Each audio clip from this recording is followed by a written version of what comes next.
باز اگر بشناسین سراینده همون کسی یاردم میکردن. همون روز سیامکا بود، ما همون روز چیتا داشتم با فدراسیون روسیه.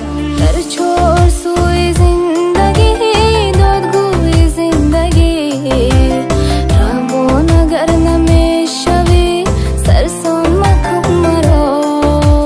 قطعی که باید خیلی کمتر خفه شدن و یا کارتومتراژ عشق محبت که همراه که علی جان برو وردید نشدی مبلغ کمتر شرایطم نشد راستی گپ. اوچم مادرم اسپانسری بود، مادری بیمار دارم، ما نمیتونم خیش تبار تقوی و اما خالا هم پروتیفی همی کسبی ما بودن که همی نشوه سراینده نشوه مقصد. پدر شما همراه مادرتون در مسکو چیکار میکنن؟ پدری ما مردی کاره، مادر بیماری شما چیه؟ بیماری ما همی کسبم. در چهار سوی زندگی دادگوی زندگی روان اگر نمیشوی سرسان مکن مرا. رحیم پروداکشن. سلام عرض میکنم به کل تماشابینان سامانه رحیم پروداکشن و به کل آن نفرانی که این لحظه برنامه سیرهای نگفته ما را تماشا دارند. مهمان برنامه نوبتی ما حضور دارند، یکی از شعرهای شناخته اپای کامیلا بونو. خوش آمدید به برنامه ما. خوش بخوشید. و توانید خود را به کل آن نفرانی که این لحظه ما شما را تماشا دارد بیان نکردید. رحمت کلام که مرا به برنامه دعوت کردید. ما میندارم خیلی کوشش میکنم که با همه سوال شما جواب دادم. هزار رحمت کنم اپا جان. من هم از شما میندارم که در برنامه ما شرکت کردید و فکر میکنم که این اولین برنامه شما رو بروی همه کامیرا. بله. یکم سوال، شما از کجا هستید؟ چند سال هستید؟ بیغض جدای سند و چیکار برنامه شما هستید؟ زاده شهر قرغان تپه هستم، بختری نو. شکر خدا که 23 ساله شدم. در جودای صنعت یک سال شد که یگان چی نویگری نیسته ازرشته. خیلی کوشش میکنیم که یعنی نویگری رو بشوم؟ بله. سوال دیگر اویدی سرودی که اولین هم بگیم خطا نمیکنیم یا اینکه بعدا هم بگیم خطا نمیکنیم که همون سرودی که در بین مردم شما را معرفی کرد همراه عبیدالله صدرلو، چهارسوی زندگی. و فکر من همین سرود در بین مردم بیشتر شما را زنده کرد. بله. همین سرود وقتی که در بین مردم درآمد، مردم خوب پذیرفتن، خوب قبول کردن، بعد از این باز خاموشی شما در بین مردم پیدا شد. سبب در چی بود؟ شما میتونید که بعد انام برآمد، باز برآمدهای دیگر را پیدا هم کنید و مخلصای خود رو جلب کنید. از بس که ما همون روزی که سرود قطعی اکای عبیدالله داشتیم، همون روز سیامکا بود، ما همون روز چیتا داشتم با فدراسیون روسیه. سیامکا کردیم و بعد ما رفتم. در اونجا 7 ماه در فدراسیون روسیه بودم. بعد اکای عبید زنگ زدن که کامیلا ما همه چیزای نو تیار کردستم که مقصد میبی. بعد چی کردم؟ آمدم باید که ما چی میکردیم؟ ما راستی گفت کمتر سلامتیم نشد. در بانیسه غلط دم ام خیلی سلامتیم که نبود، بعد ممکن نبود بعد خواندن چیز ام خیلی نشدم این کارو. قطعی که باید خیلی کمتر خفه شدن و یا شما یعنی؟ بله خفه شدن دیگه هیچ کار کردن نتونستم راستی گفت. یعنی برای قدر پیشروی شما به قفا ماند یعنی؟ بله.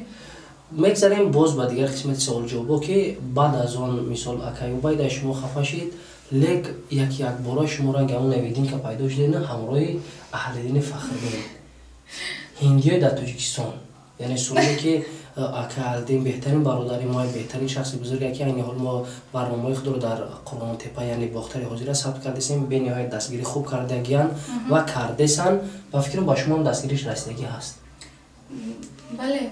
سروده که و فیلم‌های کارتومتراژ عشق محبت که همراه که علی جان برو وردید بیشتر مردم خوب پذیرفتن، خوب قبول کردن. بعد از اون هم باز نابود شده، ناپدید شده. سببش در چی بود؟ سبب قطعی که علیدین وقتی که ما سلامتیم نقص شدن چی شد؟ омад баромадро сар карде? не баромадро не продюсер гуфтани як шахс азимзод ҳамна хай саломатим нағз набудана ам хай телевизор тамошо доштам ки дидам роз дига гуфтам ам интересоваться кардам ки ами кас ки боша чи боша гуфта баъд гуфтан ки хай хали продюсерай фараноз агар бишносен сароянда ам каса ёрдам мекардан ё ам хай чӣ мекардан баъд ман роз дига рақамушон яфта зан задам ам хай омада баъд ваё қати акай аҳлиддин шинос кардана гуфтан ки клип мекунем ам хели чиз наигариё хайр розӣ шудем рафтем клипа снимат кардем чӣ кардем бод даи клипа ки снимат кардем мо тайёрӣ ба қисми дуюми клип тайёрӣ дидаста будем рости гап карантин шуд дига ҳеҷ кормо пеш нарафт баъд дар ин байн камтарак боз саломатим хуб нашуд баъд бо чӣ хел гап занам ам чӣ хеле ки шумо да осонаи хубаи ҳақиқатаи гап занед бале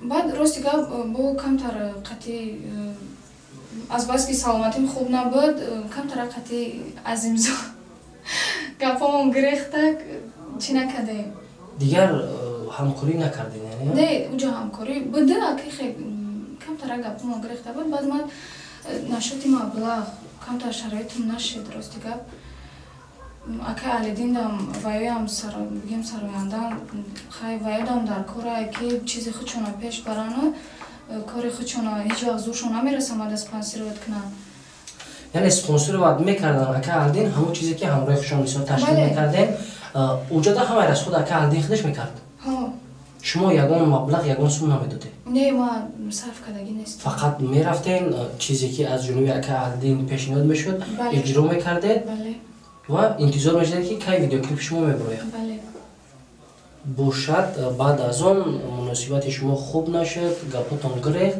боз камила ба касалӣ дучор шуд не гапамон хуб буду камтарак нашуд маблағ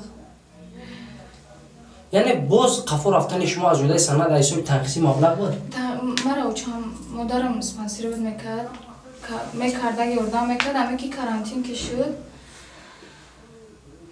рост дига ваё кор накардан дига камтарак зиндагӣ сахт шуд дига ма зурум нарасид мақсад барои клип кардану суруд кардану ам хеле чизо ягон нафари бой бар шумо пайдо нашид ки шуморо дастгирӣ кунав бар ивазаш ай шумо ягон чӣ хоҳиш кунад ҳамин хел одамон буданд ака мегуфтам пайдо шидияна ма рости гап агар пайдоам мешиданд мисол мехостанд ки шумо маъшуқаён ё ин ки нағзидаи он шавена бар ивазаш бар шумо кӯмак кунанд розӣ мешидед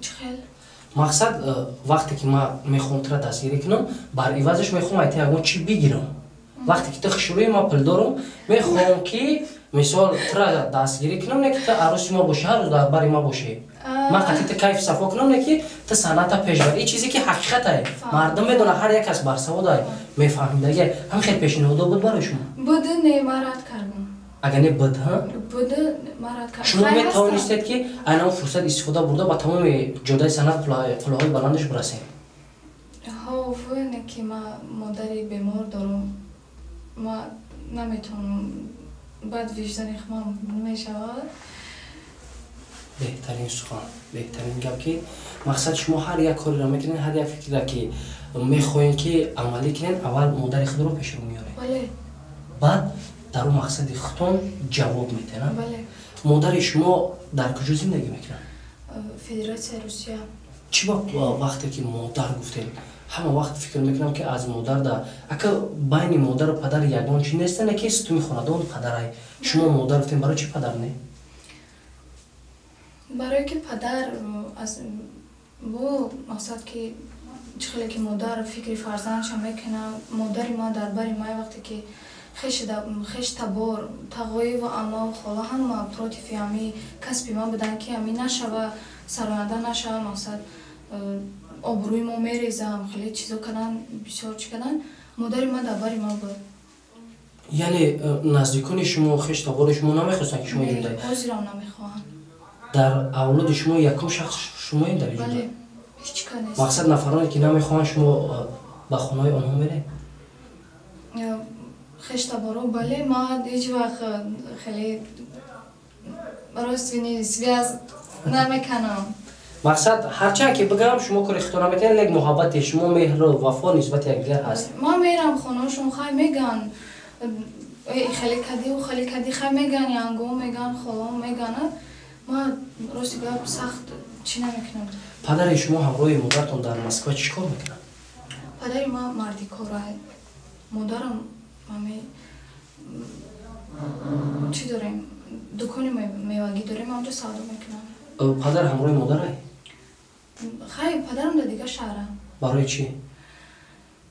وایو با اویلا دارن. یعنی پدر شما صاحب دو اویلا هستن؟ بله خیلی همه مردم خیلی. همه مردکا میخوانن نه؟ اویلا دیمش ایکلا زردکا یا توجی؟ نه ازبکا. ازبکا؟ میانی شما و فرزندان مادر دیوم شما یعنی که مویندر شما رفت آمد هست؟ هسته. ماما جونش بگی؟ اوچا جون میگم یا خیلی وقت یا خیلی وقت اپا همین گپ در پیش اوچا اختم میگن اوچا نمیزنن؟ اوچام خیلی نه پدر ما زیغ میشوه خیلی زندگی نه نمیزنه نکه زدن با تو میگیره؟ خواهرش میگیره تو خیلی تو اوچا گفتی باید پدر رفت آمد چی خیلی همه وقت هر دو طرف یک قبول میکنن مثال وقتی که دو روز درجه یا چی خیلی یا بیشتر همراه مادر شما یا اینکه همراه ازبکا نه مادر ما قطعا نه ویا در تاجیکستان مادر ما در روسیه دادم در دیگه شهران زن ازبکا پدر شما در تاجیکستان زندگی میکنه یعنی همراه مادر پدر شما در فدراسیون روسیه نیست تامین اویلا با پدر شما وابستگی داره یاردم میکنه تامین اویلا ها یاردم میکنن بیشتر مادرم خیلی که نمیخواشه که خودش که زنی مهنت کاره یا مهنت دوسته خودشان کار میکنن ما را چی نمیکنن که ایگون چی تنقیصی بکشیم یا که چی کنیم عذاب بکشیم بله همه چی را خودش میکنن کامیلا گفتید که مادر ما بیمار است وقتی که صحبت کردین مادر شما چی بیماری داشته باشد خیلی دالینی این همش فکر میکنم حسابی پستی بلندی زندگی بله مقصد این اول در مادر شما نبود بعدا پیدا شد ها بیماری شما چیه بیماری ما همی کسبم یعنی هر گاه شما ای کسب دور شه بیمار میشین ما عاشق همی کسبم یکان بار عاشق شدگی بله با کسب نه بله با آدم کی باشد خیلی یکان شخصی هسته که عاشق نشده باشه اینم ما شما عاشق شدگی نیست نه من کسی زنم و گفت تو دوست میدارم میگه که باب نیکی قطیم گاب نمیگه خمون خیلی راست میگفته اگر نه چیزی حقیقت داره ما عاشق شدگی هم لیک خیلی شیدان ای سببی همین کسبی ما راستی گاب ما را همین ای سببی همین ای روی همین کسبم قطعی ما هیچ کده باری من نمیمونه یعنی یک مدت میان رنگ آبی روان میرم او خیلی میگن که سراینده نشه خاندار شیم مقصد یک جوری یعنی محبت میان شما هست لیک کمودی اساسی این است که پرینسیپ کاری خودشون میمونن برای شما این معقول نیست بله از همین سبب رد میکنه هرچند که محبت در دل شما اونجا گرفتگی باشه بله هو محبت هایی که با دیگه شخصا که من دارم چخیلی که محبتی که من در همین کسب سرایندگی دارم با او برابر نمیشوند یعنی هرچند شما محبت انسانی هم داشته باشید نه که محبت کسب شما انسانی بلنده در دل شما بلنده ما ای بحری همه چی میگذارم به خاطر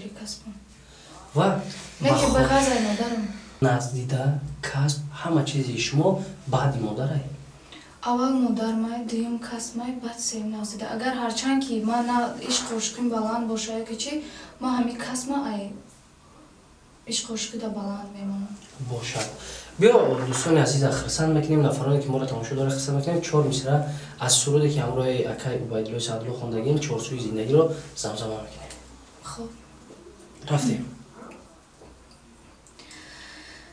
خندان اگر نمیکنی گریان مکن مرا آباد اگر نمیکنی ویران مکن مرا آباد اگر نمیکنی ویران مکن مرا خوشبخت اگر نمیکنی از بخت و دم مزن شادان اگر نمیکنی نالان مکن مرا شادان اگر نمیکنی نالان مکن مرا در چار سوی زندگی دادگاه زندگی روان اگر نمیشوی سرسان مکن مرا حیران دل نموده یک لحظه خود به خود با لاف و با گزاف حیران مکن مرا. احسن هزار رحمت کامل آقا جان بهترین خواندن. من فکر میکنم بعد با یک سال خاموشی شما اولین باره که برو پروی کامیرا زمزمه کردید. شما باز گفتن که یک دو روز پس باز با فدراسیون روسیه سفر داره، حقیقت داره؟ بله. این دفعه برای چی میری؟ برای مادرم یاردم میکنم. شما مادرتون یاردم میکنین؟ مادرتون تاجیکستان میاد در جای شما کار میکنین؟ نه، قطعی مادرم میایم مرا سپانسر بود میکنم مقصد یاردم. یعنی این دفعه رفتن شما و جمع کردن مبلغ اومده و ایسر دوام دادن نام صنعت خانه؟ بله. یعنی چقدر که مردم گفتن که کامیلا ترک صنعت کرده این چیز اساسی واقعی داشت لیک با ما فکرم دیگه شد در بین دشمنات بزرگ میشوند. شما در جدای صنعت یکون رقیب دارین؟ خیلی کی رقیب میشوند؟ نه فکر میکنه که مقصد رقیبی معنای دشمنی را نداره. بسیاری شخصیت ها وقتی که یک کس با یک کس رقیب میگن ما فکر میکنیم این معنای دشمنی را نداره. صنعتکار با صنعتکار، دختر با دختر، این با کدام مقصده که هر یک کس فکر میکنه که با ایدا کوشش کنم یا ایدا کوشش کنم این بین یکدیگر است. در تمام نمود جدای صنعت کار فعالیت فرق نداره.